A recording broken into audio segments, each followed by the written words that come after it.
விஞ்ஞானிகளும் நமது சத்தியமங்கலத்திலிருந்து அனுபவம் மிக்க ஒரு விவசாயியும் கலந்து கொண்டுட்டு இருக்காங்க. ஸோ இவங்க எல்லாரும் முதல்ல நான் வரவேற்றுக் கொள்கிறேன் மற்றும் கூடியிருக்கக்கூடிய அனைவருமே வரவேற்கிறேன்.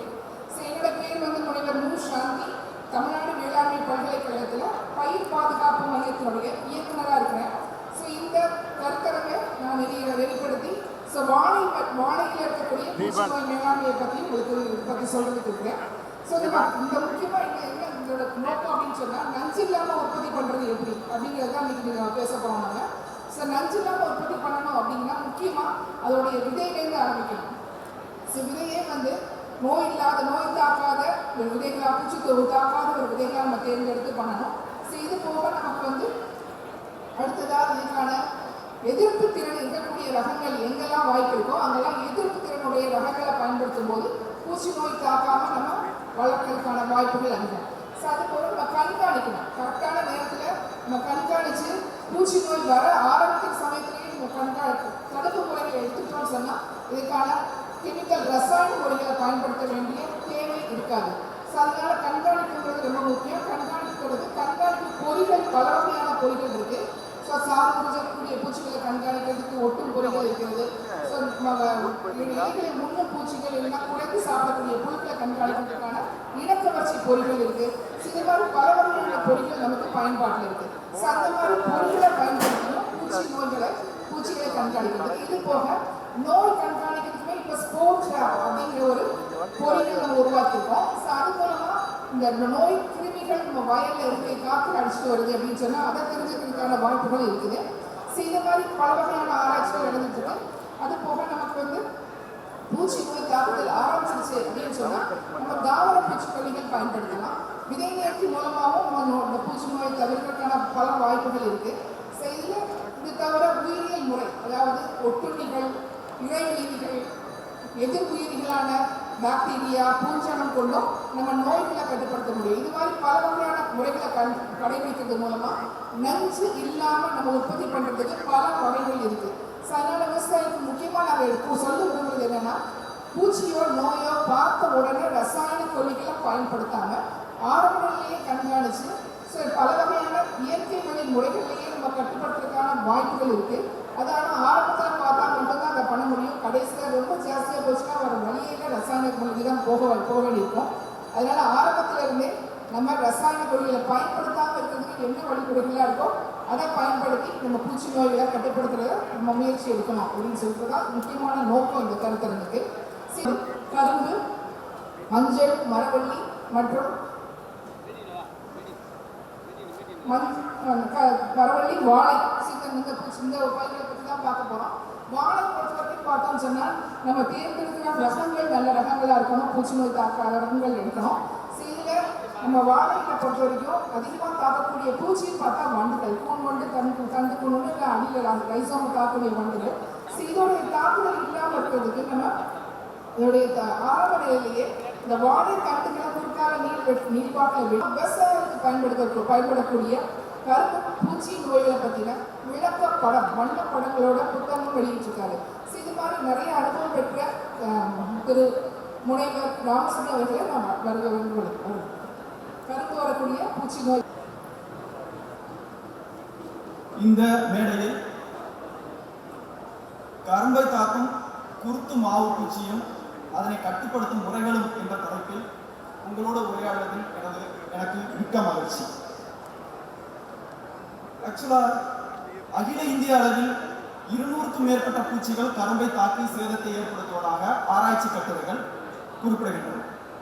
இருந்த போதிலும் தமிழகத்தை பொறுத்தமட்டில் ஒரு 4 அல்லது 5 பூச்சிகள் மட்டுமே மிக மிக முக்கியமான பூச்சிகளாக கருதப்படுகின்றன. உதாரணமாக இளங்குருத்து புழு, இடைக்கணு புழு, வேர்ப்புழு மற்றும் மாவு பூச்சிகளை நாம் குறிப்பிடலாம். குறிப்பாக மாவு பூச்சிகளை பொறுத்தமட்டில் 2020ஆம் ஆண்டுக்கு முற்பட்ட காலகட்டங்களில் இளஞ்சிவப்பு நிற மாவு பூச்சியாகவோ அல்லது மஞ்சள் நிற மாவு பூச்சியாகவோ நமக்கு அதிக அளவில், குறிப்பிடத்தகுந்த அளவில் சேதம் ஏற்பட்டிருக்கிறது என்பது நாம் ஒப்புக்கொள்ள வேண்டிய ஒரு விஷயம். ஆனால் 2020ஆம் ஆண்டுக்கு குறிப்பிட்ட காலகட்டங்களில் ஒரு புதிய வகை மாவு பூச்சியானது நமது கரும்பு பயிரை தாக்கி அதிக அளவில் சேதத்தை ஏற்படுத்திக் கொண்டிருக்கிறது.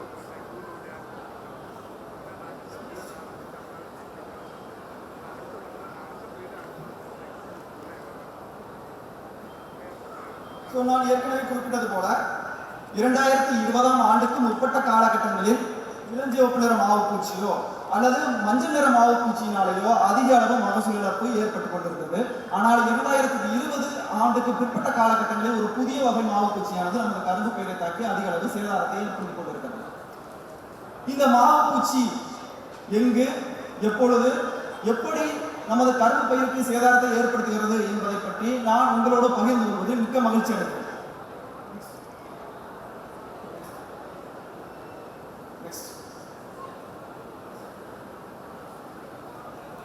கரும்பு பயிருக்கு என்று ஒரு தனித்துவம் உண்டு. கரும்பின் தோகைகளை நாம் இலக்கமிட்டு குறிப்பிட முடியும். மற்ற பயிர்களோடு ஒப்பிட்டு பார்க்கும் பொழுது கரும்பின் தோகைகளுக்கு நாம் இலக்கமிட்டு குறிப்பிட முடியும். உதாரணமாக இந்த புகைப்படத்தை பார்க்கும் பொழுது சேதத்தை பண்ணியிருக்கு அப்படின்ட்டு மாவுப்பூச்சி. ஸோ இது வந்து சிலர் வந்து ஆப்பிரிக்க மாவுப்பூச்சின்னு சொல்லுவாங்க. ஆனால் இதனோட உண்மையான பேர் வந்து மரவள்ளி மாவுப்பூச்சி. இது வந்து முன்னாடி வந்த ஒரு பப்பாளி மாவுப்பூச்சியிலேருந்து வேறுபட்டது. ஸோ பப்பாளி மாவுப்பூச்சிக்கு ஏற்கனவே நம்ம ஒரு 3 ஒட்டுணிகளை வந்து 2010 வந்து அறிமுகம் பண்ணி வயலில் ரிலீஸ் பண்ணியிருக்கிறோம். அது வந்து இப்போ நல்லா அந்த பப்பாளி மாவுப்பூச்சியை எல்லாமே நல்ல ஒரு கட்டுக்குள்ளே கொண்டு வந்திருக்கு. ஸோ இது வந்து 2020-21 வந்த மாவுப்பூச்சி. இது வந்து உங்களை சேதாரம் வந்து எப்படிலாம் இருக்குன்னு நீங்களே பார்த்துக்கலாம். இது வந்து பப்பாளி மாவுப்பூச்சி இந்த மாதிரி சேதாரத்தை உண்டு பண்ணாங்க. பார்த்தீங்கன்னா அந்த பந்து மாதிரி உங்களுக்கு மரவழியில் பூச்சிக்கிழங்கு பார்த்தீங்கன்னா இந்த மாதிரி வரும். கிழங்கு எதுவுமே காமாவது மேலே வந்து அப்படியே கூடு மாதிரி பந்து மாதிரி செடி வந்து இந்த மாதிரி பண்ணிடும். ஸோ உங்களுக்கு வந்து இதில் கிழங்கு உற்பத்திங்கிறது சுத்தமாக இருக்கும். அதே மாதிரி வளர்ச்சியும் வந்து கொண்டு போயிடும். ஏன்னா அதில் இருக்கிற சாத்து எல்லாமே அந்த மாவுப்பூச்சியில் வந்து உறிஞ்சிடும். இது வேகமாக பருவத்துக்கு என்னென்ன முக்கிய காரணம் அப்படின்னா, இது வந்து வறட்சியும் வெப்பமும் வெயில் காலத்தில் வந்து சீக்கிரம் வேகமாக பருவம். இதோட குறுகிய வளர்ச்சி காலம் 20 நாள்லேயே வந்து இது வந்து முட்டையை போட்டு அடுத்த பருவம் வந்து ஆரம்பிச்சிடும். அதிக இனப்பெருக்கம். இது வந்து இதில் பார்த்தீங்கன்னா உங்களுக்கு ஆண் பூச்சிங்கிறதே கிடையாது. எல்லாமே பெண் பூச்சிகள் தான். ஒரு பெண் பூச்சியும் உங்களுக்கு 500 to 800 முட்டை வரைக்கும் போடக்கூடிய தரும். அந்த 800 முட்டைகளுமே உங்களுக்கு பெண் பூச்சிகளாக தான் வரும். அதனால் பார்த்தீங்கன்னா இந்த வாரம் நீங்கள் வயலில் பார்த்தீங்கன்னா ஒரு பூச்சி ஒரு மாவுப்பூச்சி கூட தான் இருக்கும். அடுத்த வாரத்தில் பார்த்தீங்கன்னா அது வந்து உங்களுக்கு ஃபுல்லாகவே வந்து பூராமே வந்து மரவள்ளி செடியை அப்படியே மூடி அப்படியே வெள்ளையாக வந்து பிசின் மாதிரி ஓட்டிக்கிட்டு. ஸோ இதுக்கு வந்து இதை வந்து கட்டுப்படுத்துறதுக்கு நம்மகிட்ட எந்த ஒரு ரசாயன பூச்சிக்கொல்லியோ அல்லது உயிரின பூச்சிக்கொல்லியோ நம்மளோட நாட்டில் வந்து கிடையாது. இதுக்கான ஒரு சிறப்பு ஒட்டுணி வந்து ஆப்பிரிக்காவில் தான் இருக்குது. ஆப்பிரிக்காவில் வந்து 1980-90 வந்து இந்த மாவுப்பூச்சியோட தாக்கம் ரொம்ப அதிகமாக இருக்குது. ஸோ அப்போ இந்த ஒட்டுண்ணி வந்து அங்கே சவுத் அமெரிக்காவிலேருந்து கொண்டாந்து ஆப்பிரிக்காவில் விட்டு அது ஃபுல்லாகவே இப்போ வந்து ஆப்பிரிக்கா ஃபுல்லாகவே கண்ட்ரோலில் வச்சுருக்கு இந்த மாவுப்பூச்சி. ஸோ இதே மாவுப்பூச்சி கண்ட்ரோல் பண்ணுறதுக்கு தாய்லாண்டில் வந்து இதே ஒட்டுண்ணியை வந்து 2011 வந்து ரிலீஸ் பண்ணாங்க. ஸோ அங்கேயும் ஃபுல்லாக வந்து இது வந்து கட்டுக்குள்ளே கொண்டு வந்துட்டாங்க. ஸோ நம்ம இந்த ஒட்டுண்ணி வந்து அனாகரஸ் லோப்பசி அப்படிங்கிற ஒரு பூச்சி ஒட்டுண்ணி.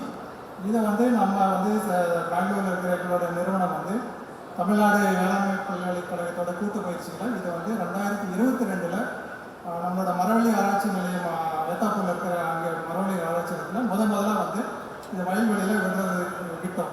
அதுக்கப்புறம் மற்ற எல்லா கிழங்குகளுக்கான ஆராய்ச்சி நிறுவனங்கள் நடக்கிறது. சார் வந்து உங்களுக்கு பூச்சியை பற்றி சொன்னார். நம்ம மரவள்ளி கிழங்குகள் தாக்கக்கூடிய நோய்கள் முக்கியமாக உள்ளது வந்து இது உங்களுக்கு புதுசு இல்லை. ஏன்னா நம்ம ஆரம்பத்துலேருந்தே பார்த்துக்கிட்டு இருக்கிறது இப்படி தான் இருக்குது. இது வந்து ஒரு வைரஸ் நோயினால் தாக்கப்பட்டு இலை எல்லாம் மஞ்சளாகவோ இல்லை மஞ்சள் கலந்த பச்சை நிறமாகவோ இல்லை இலை உருவம் மாதிரியே இருக்கும். இது வந்து இந்த வைரஸ் நோய் தாக்குறதுனால வரக்கூடியது. டிஃப்ரெண்ட்டு வேறு வேறு விதமாக இருக்கும். ஃபஸ்ட்டு பார்த்தீங்கன்னா மஞ்சள் கலந்த பச்சை நிறம், பின்னர் அதிகமாக வைரஸ் தாக்கக்கூடிய நேரத்தில் இலை உருவமே மாறி இருக்கும். கீழே நீங்கள் பார்க்குற ஃபோட்டோ வந்து அது தாக்கக்கூடிய நுண்ணுயிர் கிருமி வைரஸ். முன்னாடிலாம் சொல்ல முடியாது. இப்போ கொரோனா வந்ததுக்கு அப்புறம் வைரஸ்ன்னு சொன்னாலும் எல்லாருக்கும் தெரியும். இதுதான் வந்து இந்த நோயை உருவாக்கக்கூடியது. நம்ம உலகளவில் இது பெரிய முக்கியத்துவம் வாய்ந்த ஒரு வைரஸ் நோயாகும். மரவள்ளிக்கிழங்கு எங்கெல்லாம் பயிரிடப்படுகிறதோ அங்கெல்லாம் இருக்குது. இது பல வகையான வைரஸ் இருக்குது. நம்ம நாட்டில் 2 வைரஸ் இதை தாக்கி இந்த மகசூல் குறைப்புக்கு இருக்குது. முக்கியமாக நமக்கு இது எப்படி பரவுதுன்னா விதை கரணைகள் மூலமாக முதலாக பரவுது. நம்மள்கிட்ட வந்து டிசீஸ், அதாவது நோய் தாக்காத குச்சியே இல்லை, அந்த சுச்சுவேஷனில் இருந்தோம். அது வயலில் நம்ம திருப்பி நடும்போது அது நாங்கள் வந்து முதல்ல அந்த H226 and H165ங்கிற வெரைட்டி 1970 ரெசிஸ்டண்ட்டாக விட்டோம். பட் அது வந்து திருப்பி நம்ம அதே மல்டிப்ளை பண்ணி ஒரு டீஜெனரேஷன் சொல்லுவாங்க. வயல் அது வந்து அதுக்கான பாதுகாப்பு தன்மை இழந்து இப்போ முக்கியமாக எல்லா இடத்துலையும் சசப்டபிள் ஆகிடுச்சு. அந்த மாதிரி ஆகிறதுனால வரக்கூடிய நம்ம திருப்பி யூஸ் பண்ணும்போது அதனாலே மல்டிப்ளை ஆகிடுச்சு. அது இல்லாத நம்ம இன்கேஸ் நல்ல ஒரு விதை தரமான தரங்களை நட்டாலும் வெள்ளை ஈக்கள் வந்து அந்த வைரஸ் எடுத்து நோய் தாக்காத செடிகளுக்கு கொண்டு போய் விடுகிறதுனால அது அடுத்த வருஷம் திருப்பி நடக்கும்போது திருப்பி அதுல இருந்து டிசீஸ் வர ஆரம்பிச்சது.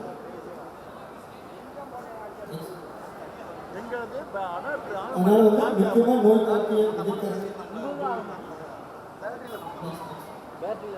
இதுதான். உங்களுக்கு பார்த்தீங்கன்னா டிஃப்ரெண்ட் ஸ்டேஜஸ் நம்ம பார்க்குறது. ஃபஸ்ட்டு வந்து ஹெல்த்தியாக இருக்குது லீவு, அதுக்கப்புறம் ஒவ்வொரு டைம் வெரைட்டி டிஃப்ரெண்ட் ஒவ்வொரு காலத்துக்கு தகுந்த மாதிரி இந்த டிஃப்ரெண்ட் டைப் ஆஃப் இன்டென்சிட்டி, அதாவது நம்ம நோய் தாக்கக்கூடிய தன்மை அதிகமாகும் போது இடையூறு வரும். நீங்கள் அந்த 5ஆம் நிலை உள்ள இதுன்னு பார்த்தீங்கன்னா மகசூல் ரொம்ப பாதிப்பு அதிகமாகும். அதனால இந்த வைரஸ் வந்து நம்ம நிறைய ரகம் வச்சுருக்கோம். நோய் எதிர்ப்புத்திறன் உள்ள அதாவது தாங்கி நிற்கும். பட் கிரேட் லெவல் 1, 2 அந்த மாதிரி இருக்கிறத பார்த்தீங்கன்னா மகசூல் வந்து 17லேருந்து 42% இந்த நோய் தாக்குதலால் குறையுது. மற்ற நட்டுட்டு நம்ம எடுத்து திருப்பி நம்ம டிஸ்கார்ட் அழிக்கவும் முடியாது. அதனால வந்து அடுத்த தடவை நீங்கள் பயிர் பண்ணும்போது நீங்கள் நோய் இல்லாத கண்ணியை மார்க் செஞ்சுட்டு அடுத்த தடவை அதுலேருந்து எடுத்து நட்டிங்கன்னா கொஞ்சம் அந்த எதிர்ப்பு திறன் நம்ம கொண்டு வரும். அது வந்து மோஸ்ட்லி வந்து ஆகஸ்ட் டு செப்டம்பர், அது மஞ்சள் நீங்கள் விதை போட்டு ஆல்மோஸ்ட் 3 to 4 monthsக்கு அப்புறம் தான் மோஸ்ட்லி வருவாங்க. ஸோ அதோட அந்த பூச்சியோட எக்லேயிங் எல்லாம் வந்து லீஃப் தான் இருக்கும். அப்போ ஜூலை ஆகஸ்ட் நீங்கள் பார்த்தீங்கன்னா அது லீஃப் எல்லாம் அப்படியே சாப்பிட்டே இருப்பாங்க. ஆனால் மோஸ்ட்லி வந்து நமக்கு கண்ணு தெரியாது. அப்போ அந்த 3rd level 4th level தான் அந்த இதுக்குள்ளே போய் செடிக்குள்ளே போய் அதுக்கு போர் பண்ணுவாங்க. ஸோ நீங்கள் ஜூலை ஆகஸ்ட் அந்த டைட்டில் மீன்ஸ் கேப்பில் 2-3 ஸ்ப்ரேஸ் கொடுத்து இதை வந்து கண்ட்ரோல் பண்ண முடியும். இது வந்து நூற்புழு ஏற்கனவே சொல்லியாச்சு. ஒரு சிம்டம் வந்து கொஞ்சம் கன்ஃபியூஸ் பண்ணிட்டு இருப்பாங்க. அது வந்து நம்ம அழுகல் ரோகம் இல்லாட்டி வந்து நம்ம நூற்புழு அட்டாக் வந்து ஆல்மோஸ்ட் சில சிம்டம் ஆகிருக்கும். பட் அது கொஞ்சம் பார்த்து வைங்க. அது கீழே வந்து வேரெல்லாம் சாப்பிட்டு இருப்பாங்க, அந்த ரைசோம் எல்லாம் அழுகி இருப்பாங்க. ஸோ அதுக்கெல்லாம் கண்ட்ரோல் பண்ணலாம். நீங்கள் வந்து ஆர்கானிக் போனால் வந்து நீங்கள் நீம் ப்ராடக்ட்ஸ் யூஸ் பண்ணலாம். இல்லாட்டி வந்து நான் சொல்லியாச்சு பொட்டோனியா அந்த மாதிரி அதெல்லாம் யூஸ் பண்ணலாம். கெமிக்கல்ஸ் வந்து மோஸ்ட்லி நிமேட்டிசைட்ஸ் ஸ்பைசஸ் வந்து ரொம்ப கம்மி இதெல்லாம் சொல்லலாம். ஸோ சில ஏரியாவில் வந்து கார்போ சல்ஃபர் கார்போஃபிரன் ரெக்கமெண்டேஷன் பண்ணுறாங்க. அப்புறம் வந்து 4th மெயின் இஷ்யூ பார்த்துட்டு வந்து இலைப்புள்ளி சொல்லுவாங்க. இலைப்புள்ளிக்கு உங்களுக்கு தெரியும், பாதுகாப்புக்காக போடோ ஸ்ப்ரே கொடுக்கலாம். வந்துருச்சுன்னா ஆல்மோஸ்ட் வேக்சின் கொடுக்கலாம், இல்லை கார்பன் கொடுக்கலாம். ஸோ இல்லை இயற்கை விவசாயத்தில் வந்து மண் வளம் முக்கியம். மண்ணில் எந்த அளவுக்கு அங்கா பொருட்கள் இருக்கிறதோ அங்கா பொருட்கள் அதிகமாக இருந்ததுனால் நுண்ணுடைய இயக்கம் அதிகமாக இருக்கும். அது என்னுடைய குரு தபால் சொல்லுவாங்க, நுண்ணுடைய இயக்கம் வந்து அது வந்து 10% இருந்ததுன்னா மிக சிறப்பாக வேலை செய்யப்பாங்க. அப்போ நாம் வந்து அந்த நுண்ணுயிருக்கு சிறப்பாக செயல்படுறதுக்கு என்னென்ன வேலையை செய்யணும் அப்படிங்கிறது தான் மிக முக்கியமான அணுகுமுறை. ஆக இதில் என்னுடைய அணுகுமுறையில் வருமுன் காப்பு, prevention is better than cure. ஆக அந்த பயிர் எந்த பயிராக இருந்தாலும் சரி அந்த பயிருக்கு அந்த நோய்களையும் பூச்சிகளையும் தாண்டி வளர்ந்த சக்தியை கொடுக்கிறது தான் ஆர்கானிக் இயற்கை விவசாயத்துடைய அடிநாதம். இதை நீங்கள் புரிஞ்சுட்டா சரி. அதுக்கு நாங்கள் என்ன பண்ணுறோம்? அதுக்கு வந்து நாங்கள் எப்போவுமே தொழிலை பொறுத்தப்பறம் நுண்ணுயிர் கலவை உரம்னு தயார் பண்ணுவோம். அதனால் நல்ல மக்கிய சாணி குப்பி எடுத்து அதில் வந்து நம்ம என்னென்னா இந்த பயோ ஃபர்டிலைசர்ஸ் இருக்குது.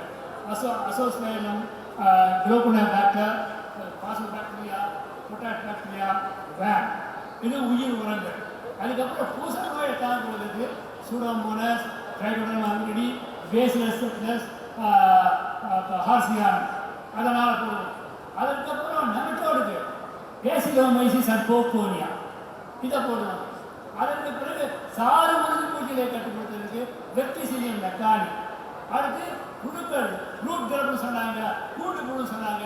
எல்லாருக்கும் சரி, இது எல்லா பேருக்குமே பவேரியா பேசியானா மெத்தாரேசன் அண்ட் பேசிலஸ் ஸ்டூடியன் இதையெல்லாம் நாங்கள் என்ன பண்ணுறோன்னா அந்த நுண்ணுயிர் கலவையோட கலந்து இவங்களுடைய பண்ணை தயாரிப்பு அமுத கரைசல், பஞ்சகவியா, மோர் கரைசல் அதெல்லாம் கூட அந்த போட்டு தெளித்து அதை கலந்துன்னா அதை வந்து கரும்பு சாப்பிடும்போது சாப்பிட விடும்.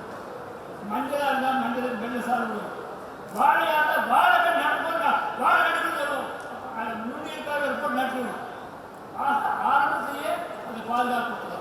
அந்த நுண்ணுயிர் கலவை கொடுத்தாச்சுன்னா அடுத்த 45 நாட்களுக்கு அது நல்ல பாதுகாப்பு.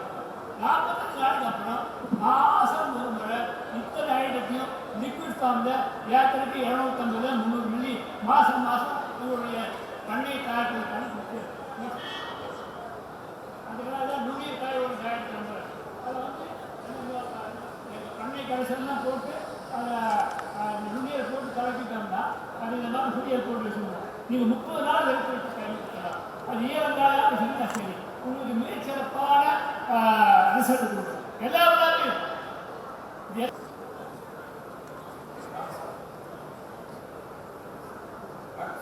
முனைவர் ராமசுப்ரமணியம். அடுத்ததாக முனைவர் மா மோகன், தேசிய வேளாண் பூச்சி வளங்கள் பணியகம்.